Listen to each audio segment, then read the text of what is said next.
അപ്പോൾ നിങ്ങൾ നോക്കിയാൽ മതി, ഏറ്റവും കൂടുതൽ ഡിപ്രഷന് വിധേയമാകുന്ന വിഭാഗം നഴ്സുമാർ. കാരണം അവർ നൈറ്റ് ഡ്യൂട്ടി കഴിഞ്ഞ് വീട്ടിലെത്തി അവർക്ക് ഉറങ്ങാൻ പറ്റില്ല. കാരണം അപ്പോഴത്തേന് വീണ്ടും കോൾ വരികയാണ്.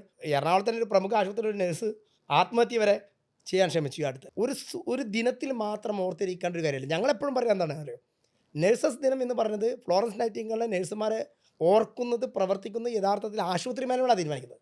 നാളെ കേരളത്തിൽ ആശുപത്രി മാനേജ്മെൻറ്റ് മുഴുവൻ പറയണത് ഇവിടെ നഴ്സസ് ദിനാചരണം വേണ്ടാന്ന് പറഞ്ഞാൽ ഒരൊറ്റ ആശുപത്രി ഒരു പരിപാടി ഉണ്ടാവില്ല. കാരണം അന്ന് അവർ ഡാൻസ് ചെയ്യിപ്പിക്കും, അവരെ കൊണ്ട് തുള്ളിപ്പിക്കും, അവരെ കൊണ്ട് സാരി ഉടുപ്പിക്കും. ആ മണിക്കൂർ കഴിഞ്ഞ് അവരെ വീഡിയോ റെക്കോർഡിങ്ങും ആ കാര്യം കഴിഞ്ഞ് ഇതൊക്കെ കഴിഞ്ഞു. അന്ന് പാട്ടിറക്കും.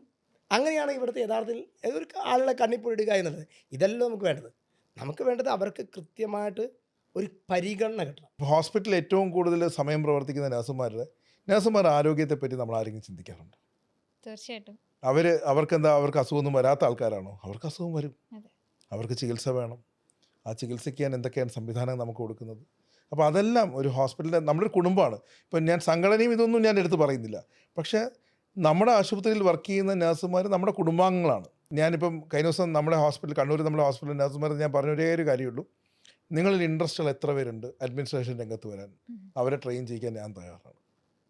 അവർ വരട്ടെ, അവർ അഡ്മിനിസ്ട്രേഷൻ വരട്ടെ, അവർ ഈ പറഞ്ഞ പോലെ ക്വാളിറ്റി പാർട്ട് അവർ നോക്കട്ടെ, അവർ ഇൻഫെക്ഷൻ കൺട്രോൾ അവർ ഏറ്റെടുക്കും. കാരണം ഇൻഫെക്ഷൻ കൺട്രോൾ നഴ്സുമാർക്ക് മാത്രമേ ചെയ്യാൻ പറ്റുള്ളൂ, വേറെ ആർക്കും ചെയ്യാൻ പറ്റില്ല. അതേപോലെ ഒരു ക്വാളിറ്റി ഡിപ്പാർട്ട്മെൻറ്റ് ഹെഡ് ചെയ്യാൻ നഴ്സിനെ പറ്റുള്ളൂ. കാരണം നഴ്സിനെ ഒരു ഹോസ്പിറ്റലിൽ ഇൻ ആൻഡ് ഔട്ട് അറിയുള്ളൂ. ഒരു അഡ്മിനിസ്ട്രേഷൻ സ്റ്റാഫ് ചിലപ്പോൾ ഫ്ലോറിൽ റൗണ്ട്സ് എടുക്കുന്നത് മാസത്തിൽ ഒരിക്കലായിരിക്കും, അല്ലെങ്കിൽ വർഷത്തിൽ 2 ദിവസം പരാതി കേൾക്കുമ്പോഴായിരിക്കും പോകുന്നത്. പക്ഷേ നഴ്സ് അങ്ങനെയല്ല, ഫ്ലോറിൽ തന്നെയുള്ള ആളാണ്. ആ ഫ്ലോറിൽ ഇൻ ആൻഡ് ഔട്ട് അറിയാവുന്ന ഒരു നഴ്സിനെ അറിയുള്ളൂ.